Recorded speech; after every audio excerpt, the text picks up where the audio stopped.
Friends, welcome back to our channel. ఈరోజు మనం చేసేది ఏంటంటే ఉసిరికాయ పచ్చడి. ఉసిరికాయ పచ్చడి ఎలా పెట్టాలి?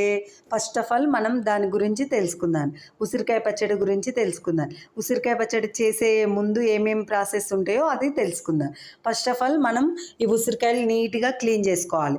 క్లీన్ చేసుకొని ఇగో ఇట్లా పైన బొట్టు ఉంటుంది, నల్లడిది ఉంటుంది కదా, ఆ నల్లది అనేది తీసుకొని ఇట్లా ఘాట్లు పెట్టుకోవాలి. 4 వైపులా ఘాట్లు పెట్టుకొని ఇట్లా డ్రై కావడానికి తడి ఆరడానికి ఇట్లా ఒక క్లాత్ పైన గాలిలో పెట్టుకోవాలన్నమాట. గాలి కింద లేదా ఎండలో పెట్టుకోవచ్చు, అది మన ఇష్టం. ఒక 10 మినిట్స్, అంతకంటే ఎక్కువ అవసరం లేదండి. సరే అండి, ఇప్పుడు మనం దానికి ఇది డ్రై అయ్యే ముందు మనము మెంతు పిండి, ఆవ పిండి చూసుకుందాని. ఇప్పుడు మనం ఏం చేయాలి, ఒక పెనం పెట్టుకున్న తర్వాత స్టవ్ వెలిగిస్తున్నా. స్టవ్ వెలిగించి ఏం చేయాలి, 2 స్పూన్ల కేజీకి ఒక 2గా ఇంత స్పూన్తో 2 స్పూన్ల జీలకర్ర వేయాలి. కొంచెం జీలకర్ర ఎక్కువ వేసుకున్నా ఏం కాదు. ఆవాలంటే ఆవపిండి చాలామంది కొంచెం తక్కువ వేసుకుంటారు. ఒక 2.5 స్పూన్లు వేసినా నాకు ఇష్టం. జీలకర్ర ఎక్కువ వేసుకుంటే మంచి స్మెల్ వస్తుంది. నాకు బాగా ఇష్టం, జీలకర్ర ఎక్కువ తింటా నేను.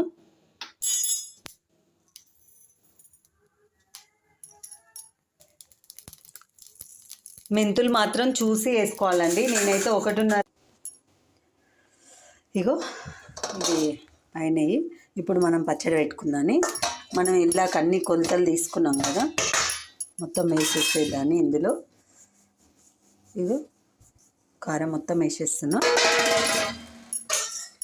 అట్లనే ఈ చింతపండు కూడా ఇందులో వేసేస్తున్నా. మొత్తం అన్ని గుప్పెడన్ని ఎల్లిపాయలు అన్నాం కదా, ఇవి కూడా వేసేస్తున్నా.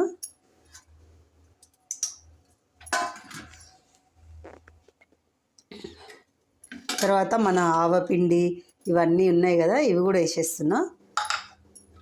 మొత్తం ఇవి ఒకసారి కలుపుకోవాలి మంచిగా. చేతో రాదు, ఇవి కొంచెం ఇవి ఉంటాయి కదా.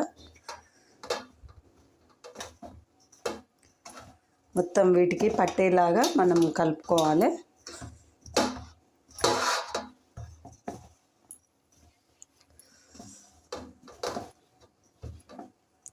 ఇప్పుడు ఆయిల్ వేసుకోవాలి మనం. ఏదైనా సరే అన్నీ చల్లగా ఉండాలి, మొత్తం చల్లారిపోవాలన్నమాట. అప్పుడైతేనే దీనికి బాగుంటుంది. ఇగో అండి, మొత్తం ఇట్లా కలుపుకున్నాను. అంటే ఇట్లా పొడి పొడిగా ఉందనుకోకండి, ఒక 3 డేస్ తర్వాత ఆయిల్ వస్తుంది.